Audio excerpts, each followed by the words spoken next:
जैसा खाओगे अन्न वैसा होगा मन। कहानी। एक बार एक ऋषि ने सोचा कि लोग पाप धोने के लिए गंगा में तो जाते हैं, ऐसे में सारे पाप गंगा में ही समा जाते हैं। इस तरह तो गंगा भी पापी हो जाएगी। उस ऋषि ने यह जानने के लिए आखिर पाप कहा जाता है, इसलिए तपस्या की। तपस्या करने के फलस्वरूप देवगण प्रकट हुए। तब ऋषि ने उनसे पूछा कि गंगा में जो पाप धोया जाता है वह कहाँ जाता है। तब भगवान ने कहा कि चलो गंगा जी से ही पूछते हैं। ऋषि और भगवान दोनों ने ही गंगा जी से पूछा कि गंगा माँ, सब लोग तुम्हारे यहाँ पाप धोते हैं, तो इसका मतलब क्या आप भी पापी हुए? तब गंगा ने कहा कि मैं कैसे पापी हो गई? मैं तो सभी पाप लेकर समुद्र को अर्पित कर देती हूँ।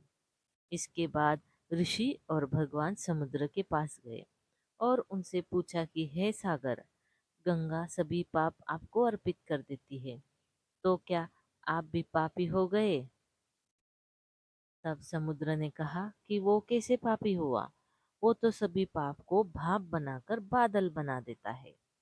अब ऋषि और भगवान दोनों बाद में बादल के पास गए और उनसे पूछा कि बादल, समुद्र पापों को भाप बनाकर बादल बना देते, तो क्या आप पापी हुए? बादलों ने कहा, मैं कैसे पापी हुआ? मैं तो सभी पाप को वापस पानी बना देता हूँ और धरती पर गिरा देता हूँ। इससे ही अन्न उपजता है, इसे ही मानव खाता है। उस अन्न में जो अन्न जिस मानसिक स्थिति में उगाया जाता है और जिस वृत्ति से प्राप्त किया जाता है और जिस मानसिक अवस्था में खाया जाता है, उसी के आधार पर मानव की मानसिकता बनती है। दोस्तों, यही कारण है कि कहा जाता है, जैसा खाए अन्न वैसा बनता है मन। जिस वृत्ति से अन्न प्राप्त किया जाता है उस और जिस मानसिक अवस्था में खाया जाता है, वैसा ही विचार मानव का बन जाता है।